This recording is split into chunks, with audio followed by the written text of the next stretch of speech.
Peace and blessings, everybody. It's Wednesday, May the 16th, the year 2018. Usually, Aaron and I do a Sunday evening Year of Jubilee update, but so many things have happened today and just a few days ago that I thought it would be good to do a midweek update.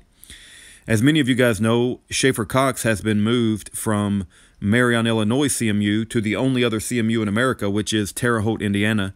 We have now updated the Year of Jubilee website, so if you want to write Schaefer a letter, and I do encourage you to do so, please write Schaefer a letter and use the Terre Haute, Indiana address.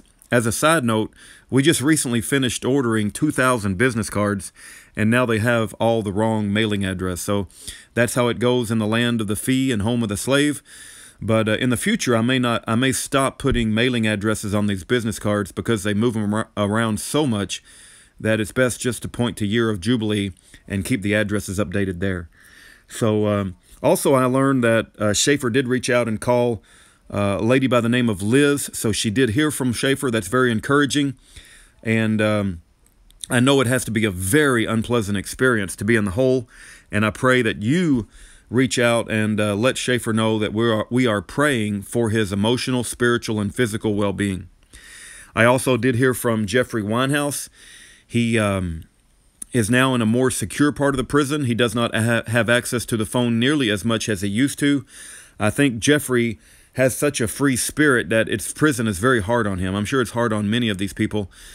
But Jeffrey, I can just tell he wants out of that prison, and he wants to be back with his family. He wants to be a free man again, and he wants out of there. And he's praying to the Lord and petitioning the Lord very diligently. And I pray you join Jeffrey in lifting up your prayers so that Jeffrey can be a free man. I know that they put him in the hole, and now they have not restored his phone privileges back to where it used to be. I do believe Jeffrey is meeting with his lawyer tomorrow, Thursday.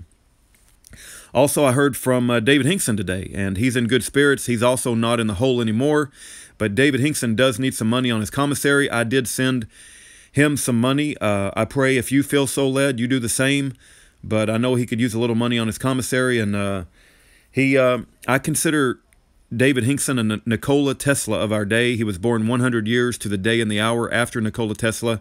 I believe he could offer humanity a great benefit if we didn't have him locked up on false charges from a convicted valor thief named Melvin Joe Swisher.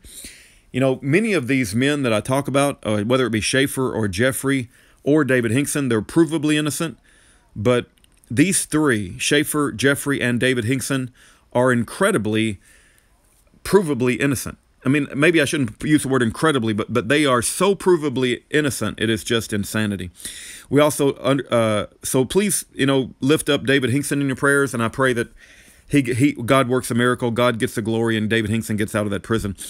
Brass Quellar reached out to his family member recently, and we learned that they had a good conversation, so he's in a maximum security prison. We pray that Brass Quellar gets out of prison, and he could use a book or two if you want to send him a book to help him occupy his time. And I know he wants to make the most of his time.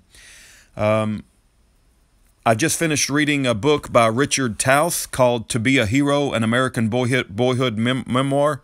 But that needs to be a separate video. And anyway, God bless. That's all I got for tonight. Take care and have a great night.